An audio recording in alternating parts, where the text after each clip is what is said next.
Om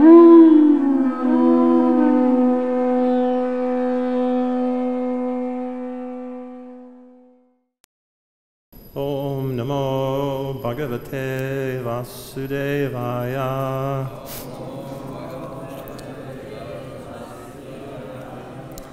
Om Namo Bhagavate Vasudevaya.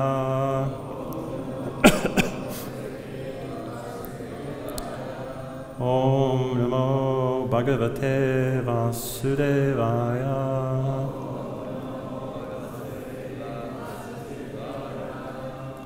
We're reading from Srimad Bhagavatam, Canto 7, Chapter 11, Text 25.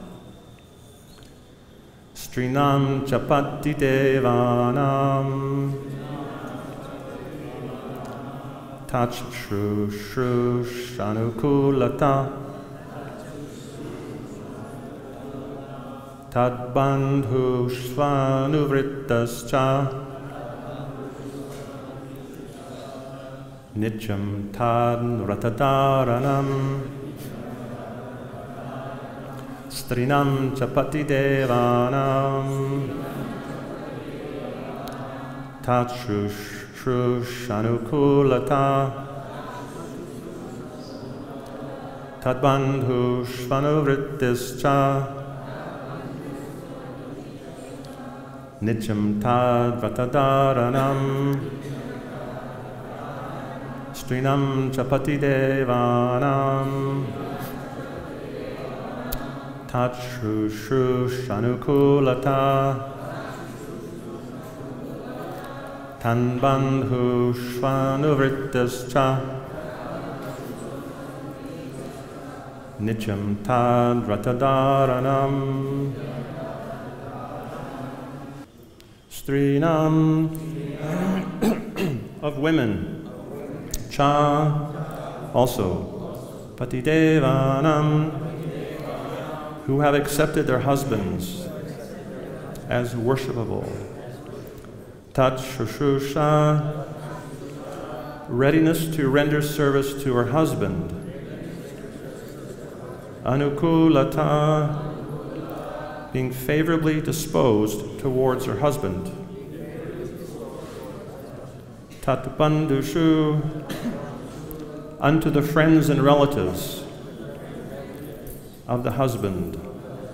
Anuvritti, being similarly disposed to treat them well for the satisfaction of the husband. Cha, and Nityam, regularly. Tat ratadaranam, accepting the vows of the husband, or acting exactly as the husband acts. Translation and purport by His Divine Grace A.C. Bhakti-Vedanta Swami Maharaj Srila Prabhupada.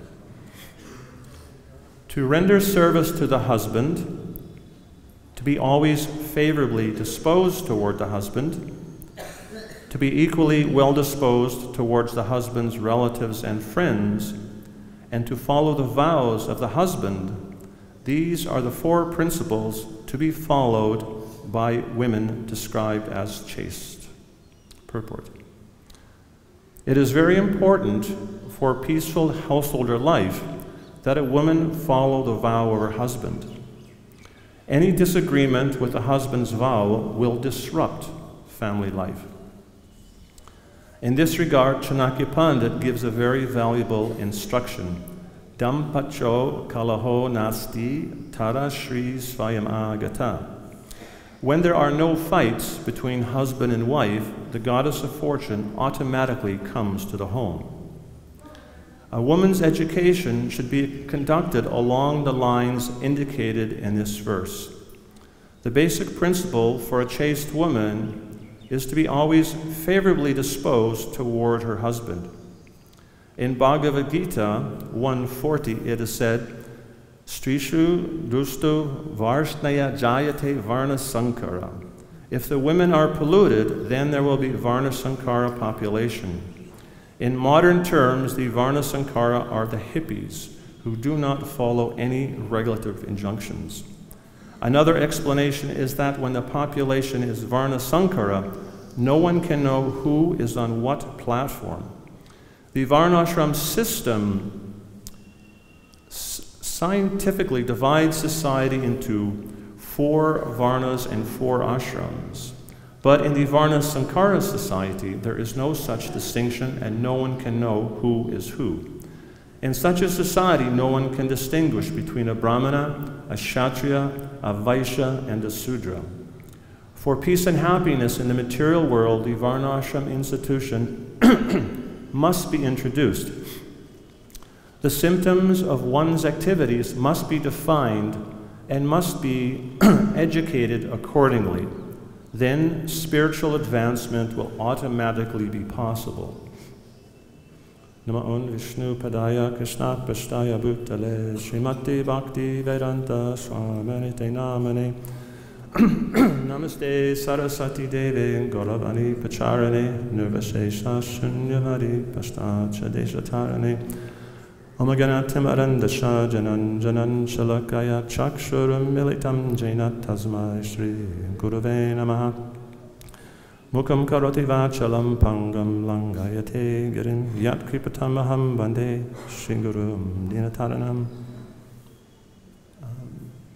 So I consider myself to have attained great fortune, to be in association of yourselves, to be in association of devotees of the Lord who are desirous of understanding the science of Krishna consciousness and following Srila Prabhupada's instructions. So I consider that a very great fortune and blessing. And I pray that you may be favorably disposed towards me and grant me your well wishes that I may be inspired from within to say something that might be of value to you. So thank you.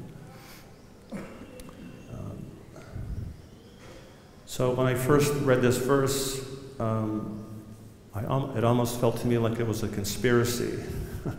Because I was just in Mayapur a little over a week ago, and there's a section of the Bhagavatam describing Lakshmi.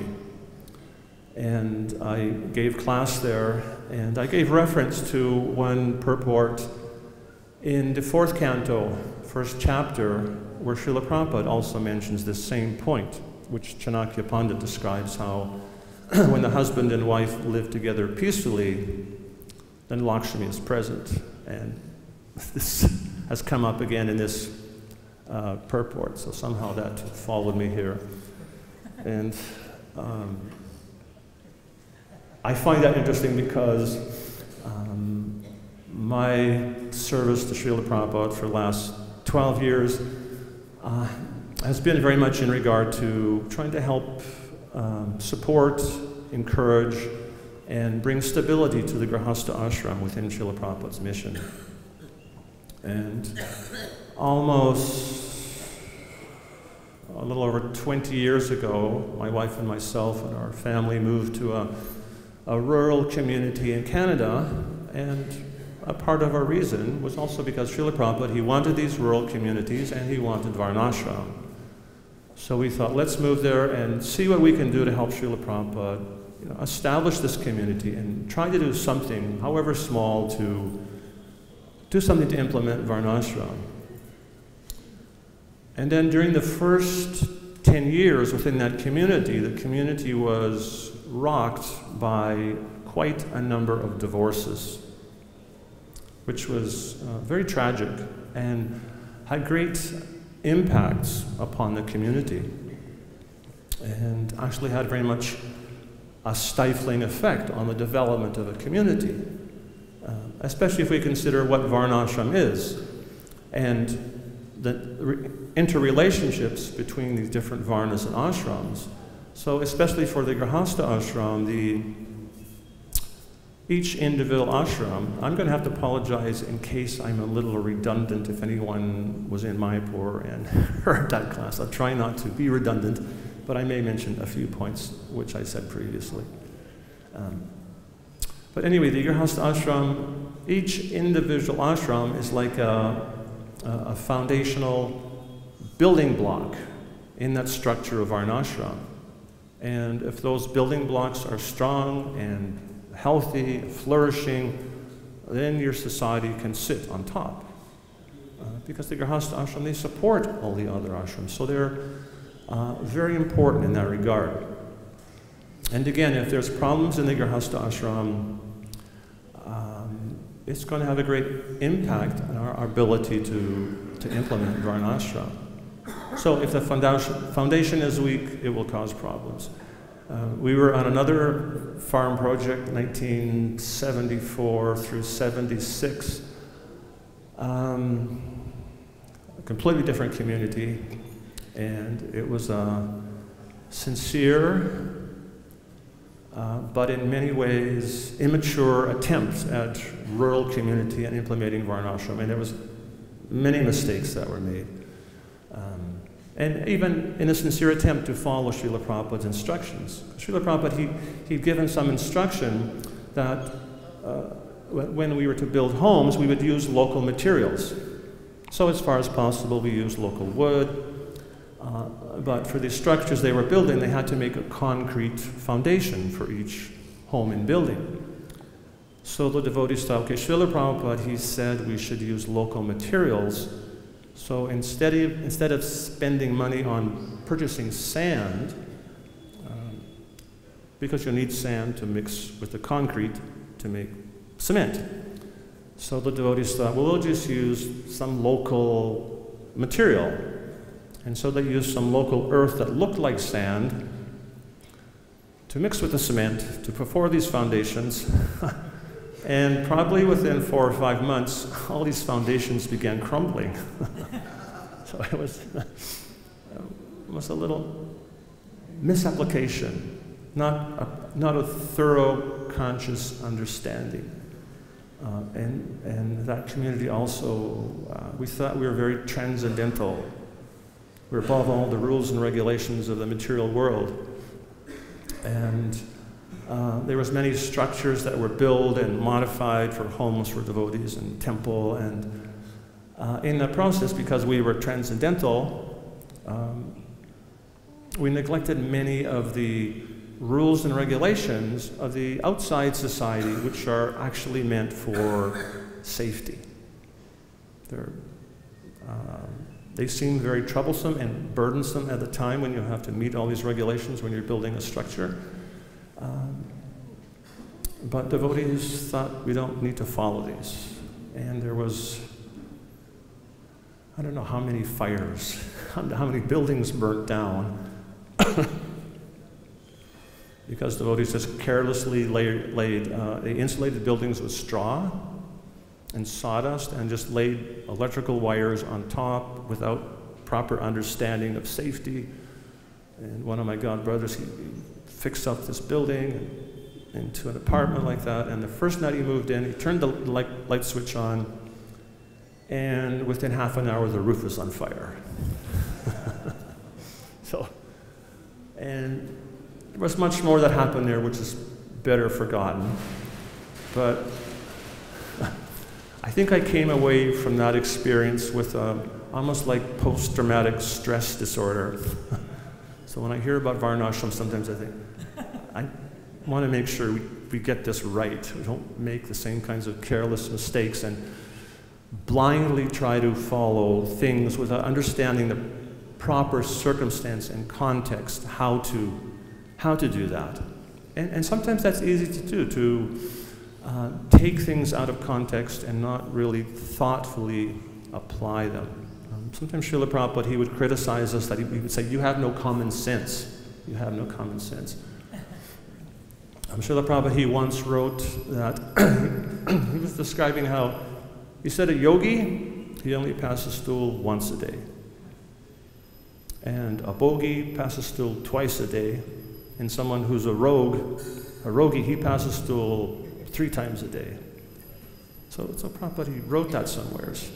And then Prabhupada heard this report once that devotees were artificially trying to be yogis and suppressing their bodily needs. And Srila Prabhupada heard this, and he laughed. And he told this little anecdote, this little story of how there was a book bindery, And so you have your final editor, and he takes something that's called the press proof.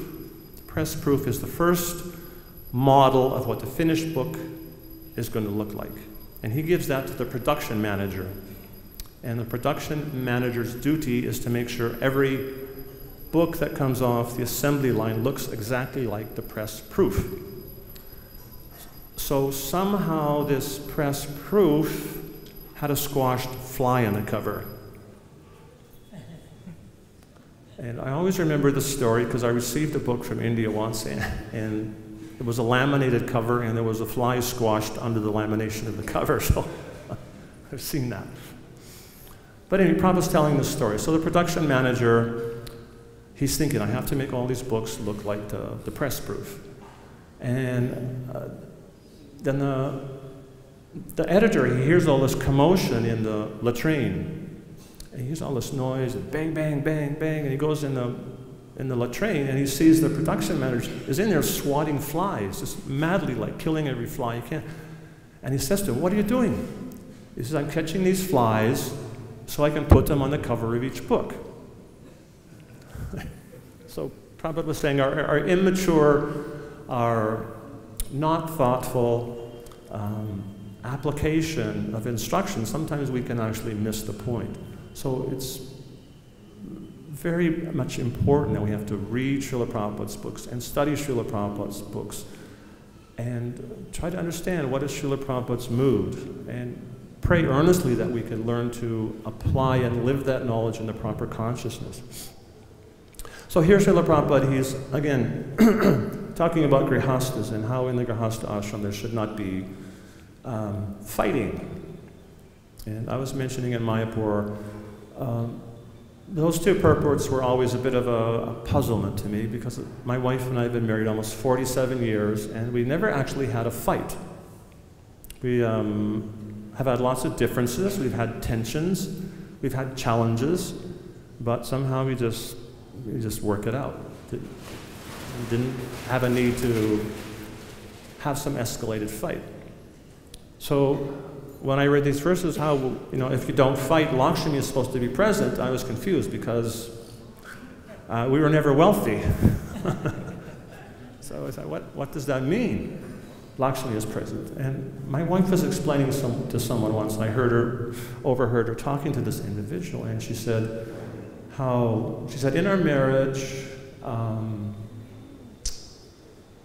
she said, we always had what we needed. And she said, it didn't always come in the form of money. It didn't always come in the form of money. But we always had what we needed. We were always satisfied. And I also understood that to mean that we also had the fortune of having the association of devotees of Lord Narayan, the husband of Lakshmi. And to be in association of devotees who were eager to hear and chant about the glories of the Lord. That's one wealth that we've had in our life that I consider the greatest treasure. That's never been taken away from us. Wherever we went, we always had that great fortune to be able to hear and chant in the association of devotees. So that is such a great blessing of Lakshmi that we can have that association. So from this we can understand that this is actually something that Srila Prabhupada expected of grihastas, to live together peacefully and happily. There was one letter where Srila Prabhupada, I don't know what had happened at the time, but he wrote one letter and he said, we need many examples of sane grihastas in the Krishna consciousness movement. So something triggered Prabhupada to write that. I don't know what he meant. And there was another letter in 1977, no, not 77, 71, and it was to Bhagavan Maharaj. And he had requested the blessings from Srila Prabhupada to perform, I think it was either 2 or 3 marriages. And Srila Prabhupada, in that letter, he said this marriage should be taken very, very seriously. He said there's been too much of this separation and divorce. And Prabhupada said, this is not very good. He said, this has been going on too much. And Prabhupada, in that letter, he wrote that I will only sanction this marriage if these couples receive counseling, receive some counsel from senior grahastas. He said, then only my blessings will be there. So that was quite an interesting letter. That letter ended up in the archives, buried for many, many, many years. So anyway, going back, my wife and I ended up in this rural community, and there's marriage strife and so many problems, and we began to think that, what can we do to help Srila Prabhupada establish Varnashram? And we thought, let's try to do something to help stabilize families in Srila Prabhupada's mission. Let's try to do some small thing. And we started within our own community, and shortly after that, we were asked by the Canadian regional body to institute premarital education or mentorship for couples who are looking to get married, which is what Srila Prabhupada wanted in 1971. And we actually found that letter several years after we began our initiative. So we began that in Canada, and in Canada they actually made it, I don't like to use the word mandatory policy, but it is mandatory that if a couple wants to become married in an ISKCON temple in Canada, they have to undergo some mentorship first. And we like to present it that we don't just want to perform marriages in Canada, we want to support and nurture marriages. And so that is a part of that process, to help couples become equipped with a realistic expectation of what marriage is, to get a realistic expectation that they have things in common and they also have things that are different. And to also equip them with some skills so they can manage the discussion of those differences in constructive, non-confrontational ways. So that began in Canada maybe 12, 13 years ago, and then by Krishna's arrangement, we met with, actually by the facilitation of Nuttama Prabhu. He knew of some devotees in the US who were doing a similar thing. He got us together, and then we began working in this way. So that's been the very much focus of my service for the last 12 years, and so it was, I was kind of thankful that Srila Prabhupada arranged for this to come up again in this purport. And I've always had a very strong conviction that Srila Prabhupada is very much present within his books. I'm just going to go back a bit to something else. That Srila Prabhupada, he's describing how a husband and wife are peaceful. And at the same time, Srila Prabhupada describes sometimes between husband and wife, there might be a little argument. And he said, but it's like a thunderbolt in the morning. Like in Mayapur, sometimes there's a boom, and it's like so loud. If you're in the samadhi, it's so loud, boom. But Prabhupada said, but there's no lightning, there's no fire, it's just a boom. And so Prabhupada said, in a Krishna conscious marriage, a couple, they might have some little difference, maybe there's some small argument, but it's immediately forgotten, it's gone, it evaporates, it's finished. But we see in the age of Kali Yuga, sometimes there's marital strife, there's fighting, there's lightning, and there's huge fires. Like where I come from in Canada, it is extremely dry, and sometimes there's a lightning bolt. Actually, in our province in Canada, last year, 1 million hectares burnt from forest fires. 1 million hectares, that's 2.5 million acres. Just from lightning bolts and carelessness of people. Fire just goes. So similarly, for grihastas in the outside, or grihamedis in the outside world, and even for grihastas within the Krishna consciousness movement, if we don't learn to properly manage our conflicts, then those lightning bolts can become catastrophic. And unfortunately, we see sometimes, even within our society, there's separation and divorce and marital strife. And it causes so many problems. So there's such a need to understand how do we manage these differences? How do we not be overly disturbed by these different provocations? Radhanath Maharaj, he spoke at a wedding I performed in New York several years ago. And there he described the Grihastha ashram. He said it's ideal for making spiritual advancement. He said it's the ideal ashram. He said because you have to be humble, patient, tolerant, kind, compassionate, forgiving, So those are the qualities you need for pure devotional service. So you have ample opportunity to practice developing those qualities. And in life, those opportunities will come. How do we become humble and patient and tolerant? Krishna gives us situations to practice. A few years ago, one of my god sisters went on Parikrama in Navadvip, and she was telling me she was praying at the different tirthas, like, "Dear Lord, please help me become humble and tolerant." And she said the next thing she knew, in her Parikram party, she said, was the most irritating individual she ever met. She was all of a sudden faced with having to have close association with someone who was completely disturbing her, but she realized, I just prayed for this. So I have to be patient and tolerant and humble. So especially in close friendships, brahmacharya ashram, you have close friendships with people, you get to know people very well, very intimately, and there's opportunities for friction. And in grihastha ashram, you get to know someone very, very well. And you get to know all their faults and weaknesses. And so there's great opportunity to become humble and tolerant and patient. But it's difficult. It's difficult. There's so many provocations. And how provoked do we become when there's provocation? We see in the Bhagavatam the pastime of Jadabharta and King Rahugana.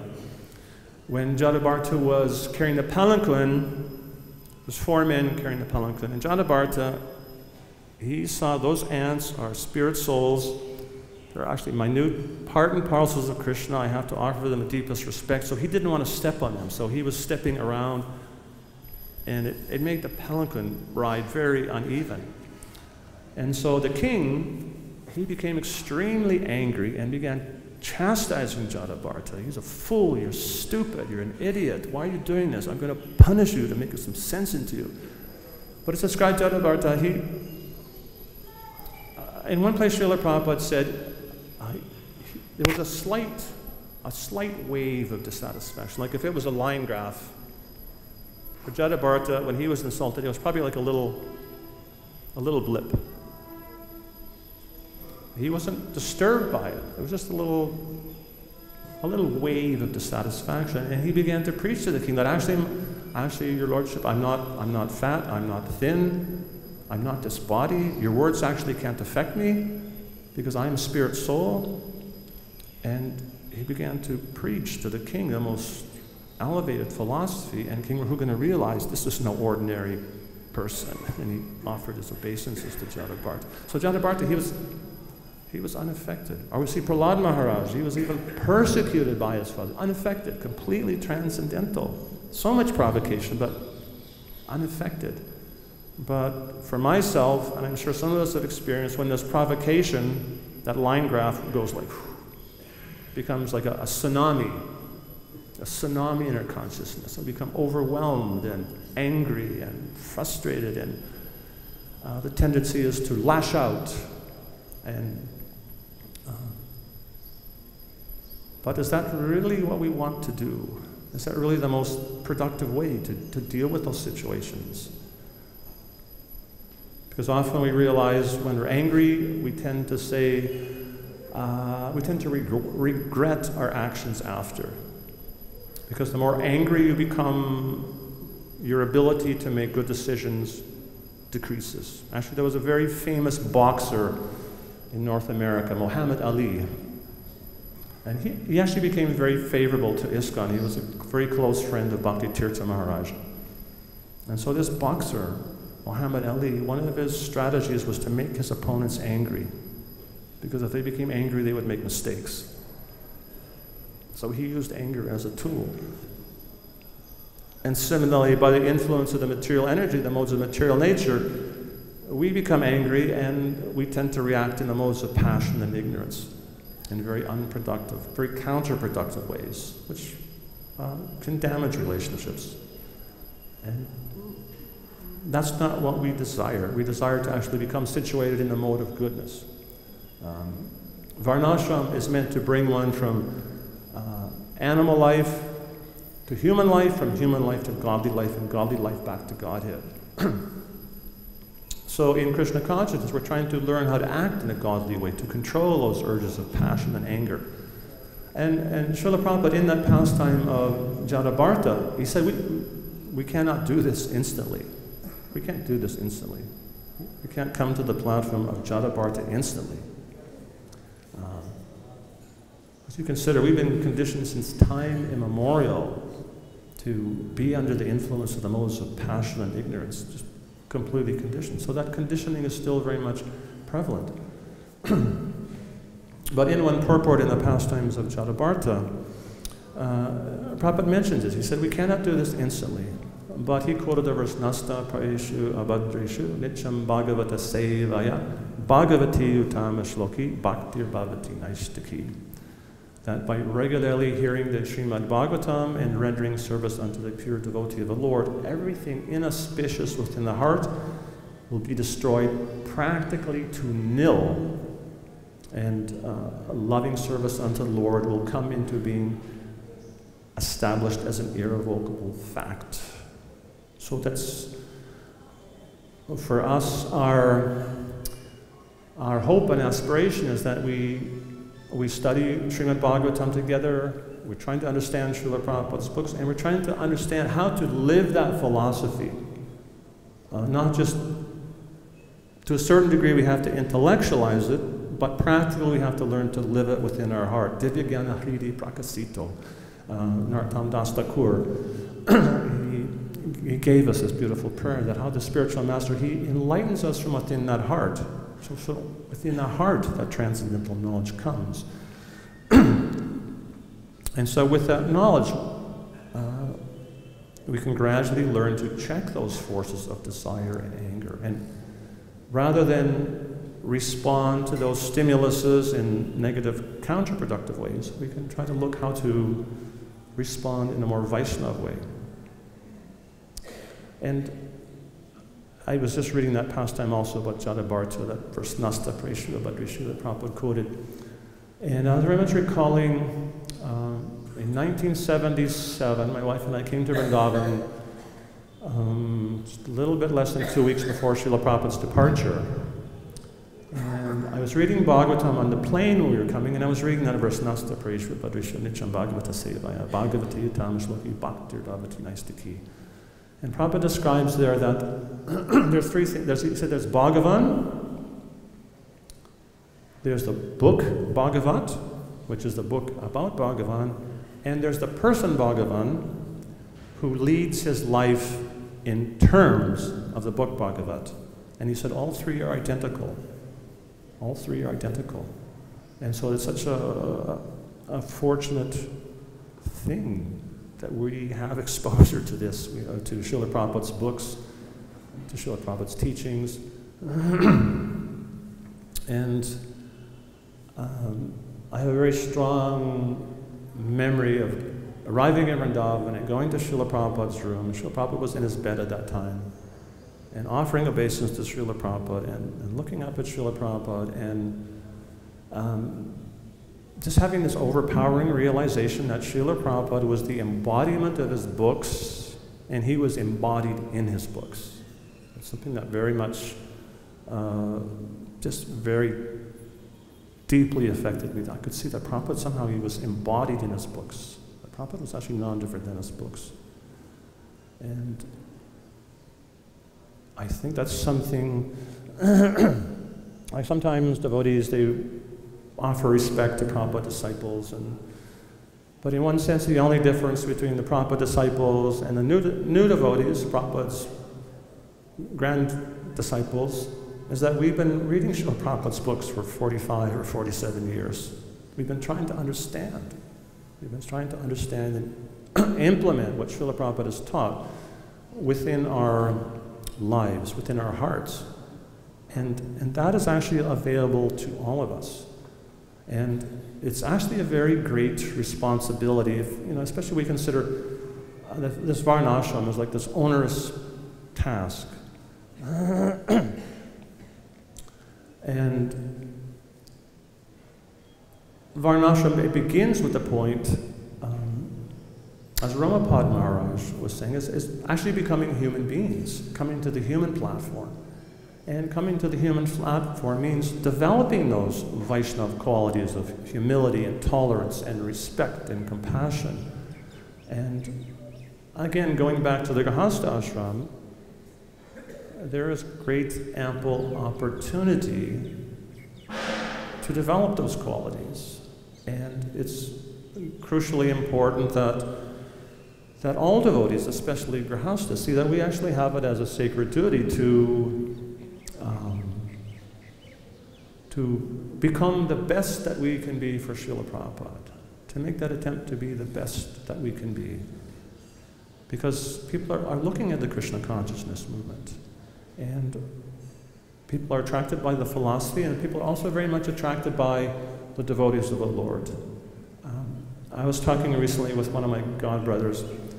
We joined in a small temple in Vancouver in 1973. And the conclusion of both of us was that we didn't join a religion, we didn't join a temple.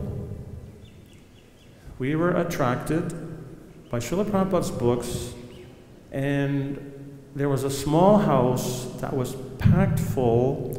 At that time there was maybe 25 or 30 devotees living in the small house, and they were completely absorbed and dedicated 100% to Srila Prabhupada. And that atmosphere was so powerful. That's what I joined. I joined this ecstatic association of devotees who were absorbed in Prabhupada, and they were trying to understand and trying to implement what Srila Prabhupada had taught very earnestly and very sincerely, and it was a very powerful atmosphere. And that's something that's not separate from us today, because we all have that opportunity to absorb ourselves in Srila Prabhupada's books and try to understand and try to apply that philosophy, especially in these circumstances where there's provocations and differences between devotees. And because that would not be pleasing to Srila Prabhupada. Sometimes I tell Grihasthas, well, would you have a fight in front of the deities? Would anyone here ever have an argument with anyone in front of the deities? Probably not. Maybe you would never think of it. But sometimes in our ashrams, maybe it's the brahmacharya ashram or Grihastha ashram, you close the doors. And why should we lose our connection with Krishna when the doors close? And we behave in ways that are actually not Vaishnava. I say cruel words to you, I'm inconsiderate, not compassionate. There's no logic, but it just means that somehow Maya's been successful in separating us from Krishna. So again, the Prabhupada said how Krishna consciousness is the panacea for all diseases. It's the solution to all problems. And the more we can understand and try to imbibe that, the more we progress. And even we're not successful, even we still have so many difficulties and stresses and arguments, at least if we realize what the standard is.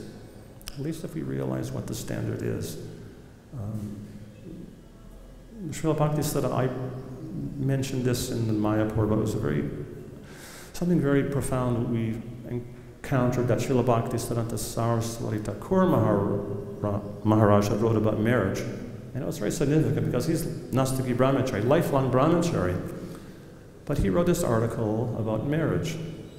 And in this article he's describing that how neither husband nor wife have any sense of proprietorship or right over the property of the service of the other. He said neither can impose their service upon the other without the other's permission.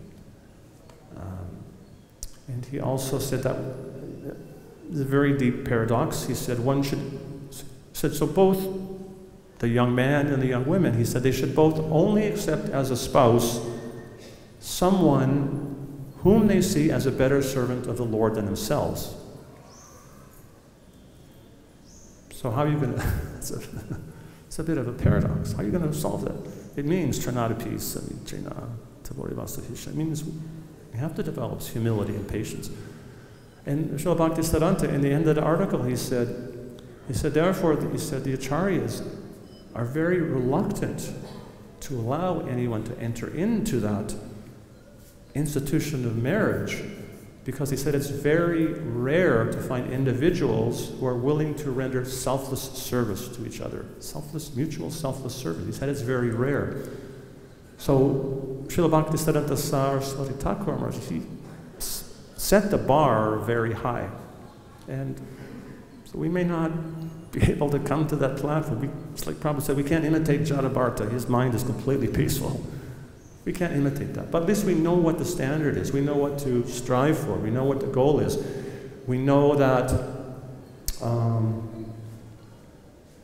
we know what's not the standard, and the standard to aim for.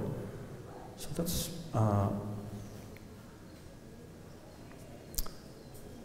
a very important, I think, especially in relationship with the Grihastha ashram, it's a very important service that all Grihasthas can do to help Srila Prabhupada implement Varnashram, is to become peaceful, stable, and happy. Prabhupada talks about Varna Sankara here, and in our work with young couples, it's not uncommon for us to encounter a couple. We'll ask them, tell us about your role models for marriage. And some young people have no role models. Their parents fought like cats and dogs, or a single parent family, the parent was alcoholic, never home, and some young people have no role models even for marriage. So they're entering into marriage with no reference point even for what a healthy marriage looks like. So as followers of Srila Prabhupada, it's very important that we realize that we have to start to set an example. It's the responsibility of every one of us to improve ourselves, again, to become the best that we can be and set example for others. And that will be very effective for facilitating the preaching of the Krishna consciousness movement. So thank you very much. I'll just stop if there's any questions for this. Jayadvaita Maharaj has a question.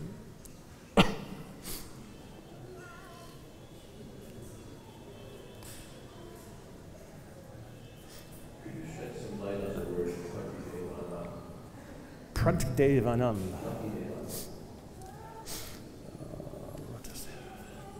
Who have accepted their husbands as worshipable.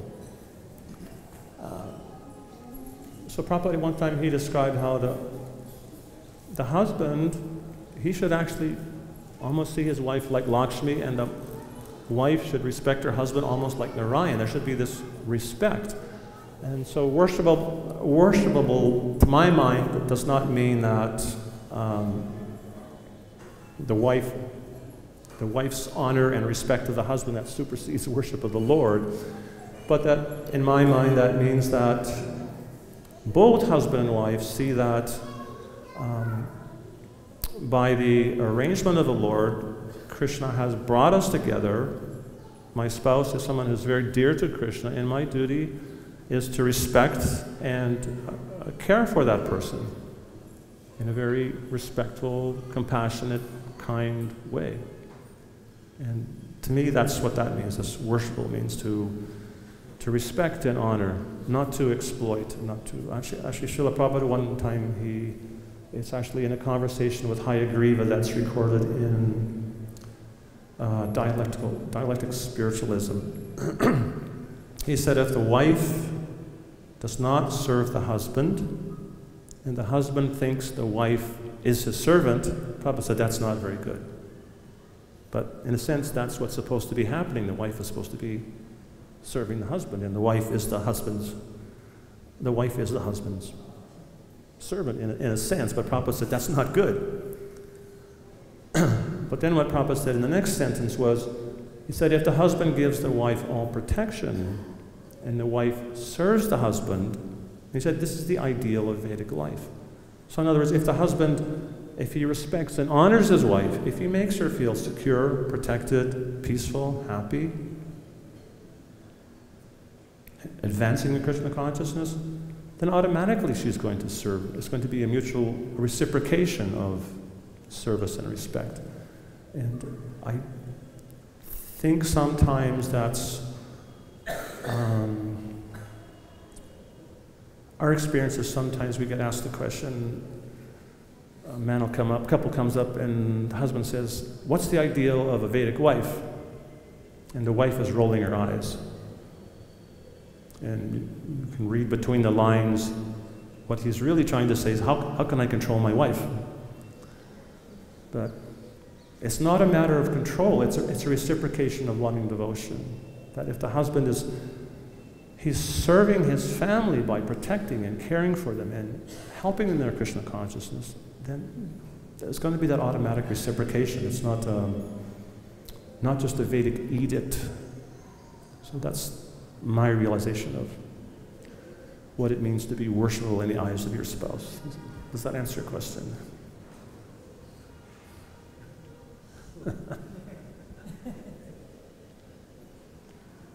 Any other questions? Yes. Prabhu. Hare Krishna. Thank you very much for your inspiring class. Prabhupada read about the Varnashram system. In fact, he wanted to do a lot for Varnashram. His time was up. But in the beginning of the movement, he allowed the household life to carry on you so and so, many so and so, you so and so, many so and so. It's because I'm a sannyasi, I'm not supposed to do these things. But I'm doing it because your parents are living like cats and dogs. So, do you think we institutionalize this marriage life or this household life within our movement? Say the last part again. Should we Do you think Prabhupada has institutionalized this household life within our movement? In terms of arranged? Because you said about bhakti-yoga. That's why I'm asking. I'm not quite sure what you mean by institutionalized, because marriage is an institution within Varnashram and very important. Are you talking about like, arranged marriages? Because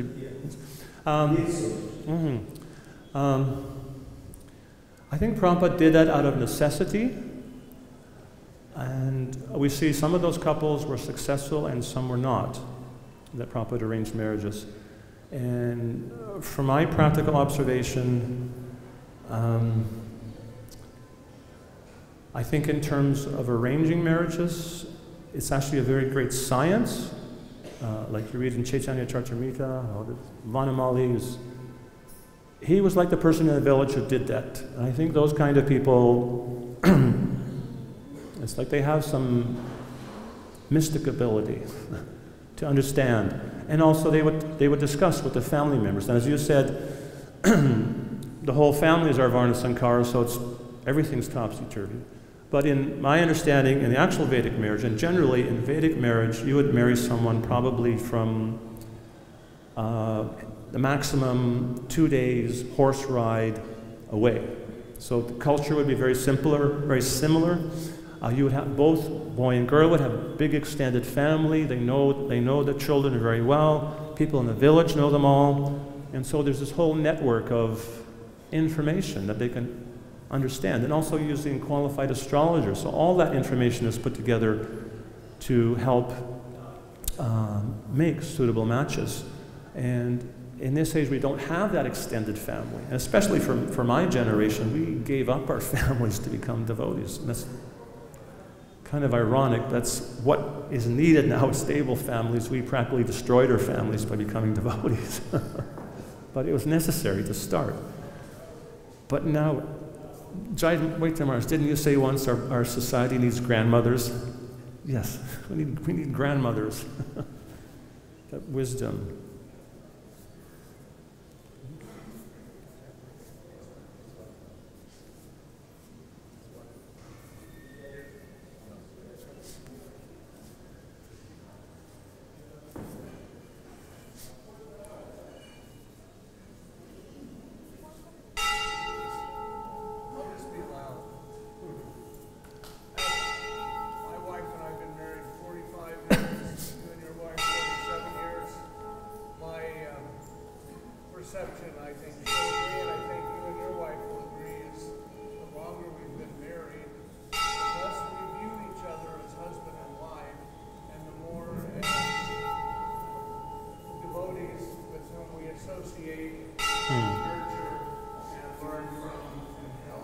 Hmm. and respect.